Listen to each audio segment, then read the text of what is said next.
प्रिय साथियों, संस्कृत के इस कालांश में आप सबका स्वागत। पिछले कई सारे कालांशों में हम प्रथमा विभक्ति, द्वितीय विभक्ति, तृतीय विभक्ति और चतुर्थी विभक्ति से संबंधित अनेक सूत्रों को पढ़ चुके हैं। इसी क्रम में आज मैं आपसे चतुर्थी विभक्ति से संबंधित एक संज्ञा सूत्र है श्लाघ हनु स्था स्पाम गीप्स्यमानः। इस संज्ञा सूत्र की आपके साथ में मैं चर्चा कर रहा हूं। मित्रों, संज्ञा सूत्र है श्लाघ हनु स्था स्पाम गीप्स्यमानः। देखिएगा इसका भावार्थ क्या है। भावार्थ देखिएगा, श्लाघ, श्लाघ धातु, श्लाघ मीन्स प्रशंसा करने के अर्थ में है श्लाघ धातु। हनु, हनु, हनु मीन्स छिपाना।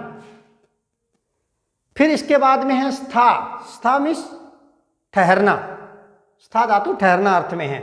और स्पा, सप धातु, सप धातु है वह उपालंब देने अर्थ में है, अर्थात उल्हाना देने अर्थ में या शपथ लेना अर्थ में होती है। इन चार धातुओं के योग में गीप्स्यमान की, गीप्स्यमान क्या है मित्रों? कौन है? जिसे अपना आशय समझाना अभीष्ट होता है, वह होता है गीप्स्यमान। पुनः सुनिए, गीप्स्यमान कौन है? जिसे अपना आशय समझाना अभीष्ट हो, वह है गीप्स्यमान। जिसे अपना भाव प्रकट करके बताना चाहे, वह है गीप्स्यमान। उसकी संप्रदान संज्ञा होती है। पुनः सुनिएगा, क्या है? श्लाघ, श्लाघ धातु से, श्लाघ मीन्स प्रशंसा करना अर्थ में है। हनु धातु, हनु है छिपाना अर्थ में है। स्था, स्था ठहरना अर्थ में है। और सप, सप धातु है उपालंब देने अर्थ में है, उलाहना देना अथवा शपथ लेना। इन चार धातुओं के योग में जो गीप्स्यमान होता है, अर्थात जिसे अपना आशय समझाना अभीष्ट हो, जिसे अपना भाव कहकर बताना अभीष्ट समझते हों वह व्यक्ति, उसकी संप्रदान संज्ञा होती है। कतिपय उदाहरण दे रहा हूं, देखिएगा। सर्वप्रथम एक उदाहरण है, गोपी कामवश कृष्ण की प्रशंसा करती है। देखिएगा क्या है? गोपी प्रशंसा करती है। गोपी जैसा एक वचन का कर्ता, एक वचन की क्रिया, श्लाघ धातु है ना। श्लाघ धातु लट लकार प्रथम पुरुष एक वचन होता है, श्लाघते। गोपी श्लाघते, ये हो गया। अब है कामवश स्मरात, कामवश स्मरात। और कृष्ण की, कृष्ण की, कृष्णाय, कृष्णाय। यहां मित्रों गीप्स्यमान कृष्ण है। गीप्स्यमान कौन है? यहां कृष्ण है। वह अपना भाव जो है वो कृष्ण के सामने प्रकट करना चाहती है। जिसे अपना आशय समझाना अभीष्ट हो, वह गीप्स्यमान होता है। तो गोपी जो है कामवश जो है प्रशंसा करके अपना भाव प्रकट करना चाहती है। किसके सामने? कृष्ण के सामने। यहां कृष्ण गीप्स्यमान है। व्याख्या मैंने बता रहा हूं कैसे लिखी है। जैसे यहां कर्ता हो गया मित्रों गोपी, जो काम पीड़ा के वशीभूत होकर प्रशंसा करती है। वह काम पीड़ा के वशीभूत होकर प्रशंसा कर रही है। वह आत्मस्तुति के द्वारा अपनी विरह वेदना को कृष्ण के लिए प्रकट कर रही है। इसलिए यहां कृष्ण क्या है? गीप्स्यमान है। पुनः सुनिएगा बात को, क्या कि यहां कर्ता गोपी है, जो काम पीड़ा के वशीभूत होकर प्रशंसा कर रही है। वह आत्मस्तुति के द्वारा अपनी विरह वेदना को कृष्ण के लिए प्रकट कर रही है। तो यहाँ कृष्ण गीप्यमान है, क्योंकि जिसे अपना आशय समझाना अभिष्ट होता है वह गीप्यमान होता है। जिसे कह करके अपना भाव प्रकट करना किया जाता है वह होता है गीप्यमान। तो यहाँ गोपी जो है कृष्ण को अपना भाव प्रकट करके बताना चाहती है, तो कृष्ण जो यहाँ गीप्यमान है। ठीक है मित्रों, तो यहाँ वो कृष्ण गीप्यमान है, इस बात का ध्यान रहे, न कि वह स्तुत्य है। यदि वह कृष्ण यहाँ स्तुत्य होते तो कर्म संज्ञा होती और कृष्ण में द्वितीय विभक्ति लग जाती। यहाँ ये स्तुत्य न होकर के गीप्यमान है। और यही यह सूत्र कहना चाहता है कि वाक्य में यदि श्लाघ धातु का प्रयोग हुआ हो, हनु धातु का प्रयोग हुआ हो, स्था धातु का प्रयोग हुआ हो और सप धातु का प्रयोग हुआ हो, तो इनके योग में जो गीप्यमान होता है उसकी संप्रदान संज्ञा होती है। तो यहाँ गीप्यमान है मित्रों कृष्ण। अतः यहाँ पर कृष्ण शब्द से गीप्यमान कृष्ण की उक्त सूत्र से, कौन से, श्लाघ हनु स्था स्पाम गीप्यमान है, ये है संज्ञा सूत्र। कौन सा, श्लाघ हनु स्था स्पाम गीप्यमान है। इस सूत्र से कृष्ण की संप्रदान संज्ञा होगी। कौन सी संज्ञा होगी मित्रों, संप्रदान संज्ञा होगी। और संप्रदान संज्ञा होने के बाद चतुर्थी संप्रदाने से कृष्ण शब्द के साथ चतुर्थी विभक्ति का प्रयोग हो गया। तो कृष्ण शब्द पुल्लिंग का शब्द है और चतुर्थी विभक्ति का एक वचन होता है कृष्णाय। बालक का बालकाय, राम का रामाय, सोहन का सोहनाय, कृष्ण का कृष्णाय। इसलिए कृष्ण शब्द के साथ चतुर्थी विभक्ति लगने पर कृष्णाय पद बना। ये होगी बात।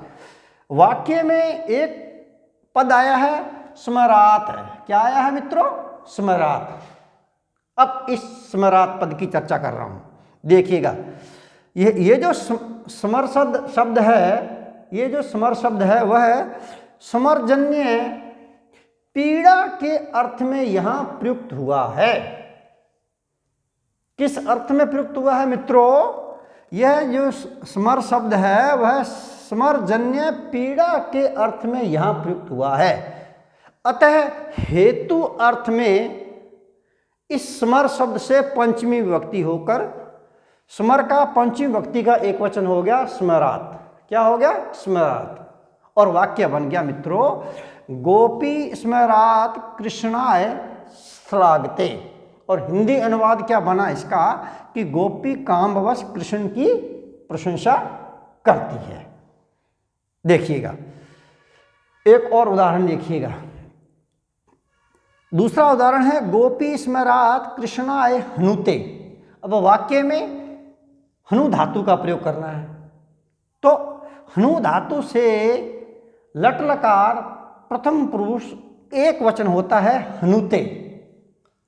हनु धातु से लट लकार प्रथम पुरुष एक वचन, चूंकि एक वचन का कर्ता है, गोपी यहाँ पे कर्ता है, एक वचन का कर्ता एक वचन की क्रिया, तो हनु धातु से लट लकार प्रथम पुरुष का एक वचन हो गया मित्रों हनुते। छिपाना अर्थ में है ये, ठीक है। और कृष्ण यहाँ गीप्यमान है वही, इसलिए वाक्य क्या बनेगा कि गोपी स्मर पीड़ा से कृष्ण को सपत्नी से छिपाती है। सपत्नियां जो हैं उन सपत्नियों से कृष्ण को छुपाती है, छुपा करके वह अपनी काम पीड़ा श्री कृष्ण को बताना चाहती है। ये है इसका अर्थ कि सपत्नियों से छुपा करके कृष्ण को वो देख न लें, इसलिए श्री कृष्ण को छुपा करके स्वयं की काम पीड़ा वह बताना चाहती है। तो वह यहाँ कृष्ण जो है उसके लिए गीप्यमान है, जिससे क्या है अपना आशय समझाना अभीष्ट हो वह गीप्यमान होता है। तो यहाँ मित्रों कृष्ण है गीप्यमान, इसलिए कृष्ण शब्द के साथ में चतुर्थी विभक्ति लगने पर कृष्णाय बन गया। क्या बन गया, कृष्णाय। और वाक्य बना गोपी स्मरात कृष्णाय हनुते। और हिंदी अर्थ हो गया गोपी स्मर पीड़ा से कृष्ण को सपत्नी से छिपाती है। देखिएगा एक और वाक्य है, गोपी काम पीड़ा के कारण कृष्ण के लिए ठहरती है। क्या? गोपी काम पीड़ा के कारण कृष्ण के लिए ठहरती है। देखिएगा गोपी तिष्ठते, स्था धातु का लट लकार प्रथम पुरुष एक वचन का कर्ता, एक वचन की क्रिया, स्था धातु लट लकार प्रथम पुरुष एक वचन होता है मित्रों तिष्ठते। तो गोपी ठहरती है, ठीक है। अब स्मरात में, स्मरात का मैंने आपको पहले बता ही दिया था कि स्मर शब्द जो है यहाँ समस्त वाक्यों में स्मरजन्य पीड़ा के अर्थ में प्रयुक्त हुआ है। अतः हेतु अर्थ में स्मर शब्द से पंचमी विभक्ति लग करके क्या पद बनता है मित्रों? स्मरात। तो यहाँ स्मरात आ गया। अब है कृष्णाय, ये देखिएगा यहाँ भी स्मरात है, यहाँ भी स्मरात है। सारे वाक्य वही मैंने दिए हैं, धातुओं का अलग अलग प्रत्येक वाक्य में प्रयोग करके अलग अलग बताया है मैंने। तो यहाँ हनुते, यहाँ एक वाक्य में हनुते का प्रयोग हुआ है छिपाना अर्थ में। देखिएगा तो गोपी स्मर पीड़ा से कृष्ण को सपत्नी से छिपाती है, ये पहले वाक्य हो गया।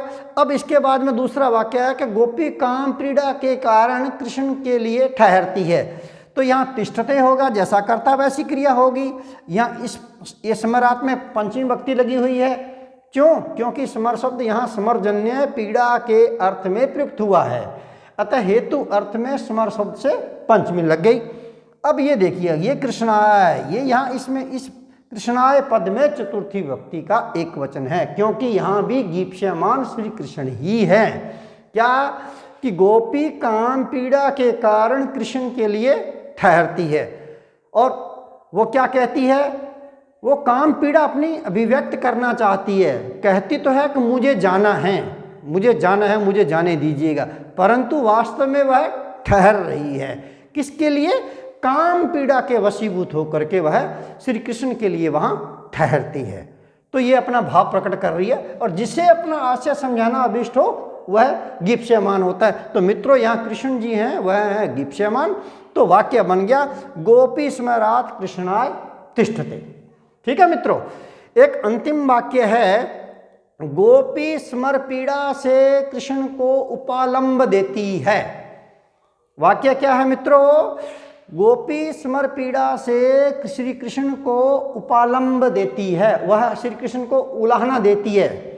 स्मर पीड़ा से वशीभूत होकर के वह श्री कृष्ण को उलाहना दे रही है, उपालंब दे रही है। तो वाक्य क्या बना? देखो गोपी एक वचन का कर्ता, एक वचन की क्रिया, वाक्य में सप धातु का प्रयोग हुआ है। सूत्र में भी यही कहा गया था। क्या था सूत्र? कि श्लाघ हनु स्तास्पाम गीप्यमाने, गीप्यमाने। देखिएगा तो यहाँ सप धातु का वाक्य में प्रयोग हो गया। सप धातु का लट लकार प्रथम पुरुष एक वचन होता है सपते, एक वचन का कर्ता, एक वचन की क्रिया। तो गोपी सपते हो गया। स्मरात पद आई गया है। क्यों? क्योंकि वह स्मरजन्य पीड़ा के अर्थ में यहाँ स्मर शब्द प्रयुक्त हुआ है, अतः हेतु अर्थ में स्मर से पंचमी विभक्ति हो गई। ये कृष्णाय देखिएगा, यहाँ ये जो कृष्णाय पद है इसमें चतुर्थी विभक्ति लगी हुई है, क्योंकि यहाँ इस वाक्य में गीप्यमान मित्रों श्री कृष्ण है, और जो गीप्यमान होता है उसकी संप्रदान संज्ञा होती है। संप्रदान संज्ञा होने के बाद चतुर्थी संप्रदान से उसमें चतुर्थी विभक्ति का प्रयोग हो जाया करता है। देखिएगा इन चारों धातुओं के गीप्यमान की, इन चारों धातुओं के योग में गीप्यमान की, देखिए चार धातुएं कौन कौन सी थी? श्लाघ धातु, हनुंग धातु, स्था धातु और सप धातु। इसलिए एक ही पद दे दिया है गया, और एक ही पद में चारों धातुएं लगाई हुई हैं, और अंत में लगा हुआ है सप धातु के अंत में लगा हुआ है स्पाम। स्पाम ये षष्ठी विभक्ति का यहाँ बहुवचन, इसलिए चारों धातुओं के को जब एक पद में लिया गया तो यहाँ षष्ठी बहुवचन लगा हुआ है। क्या? कि श्लाघ हनु स्था और सप धातुओं के योग में, इसलिए षष्ठी बहुवचन हो गई। गीप्यमान की संप्रदान संज्ञा हो जाती है। तो ये है मित्रों चतुर्थी विभक्ति का सूत्र। अगले क्लास में पुनः मैं आपसे नया सूत्र लेकर के पुनः मिलता हूँ। तब तक के लिए जय हिंद।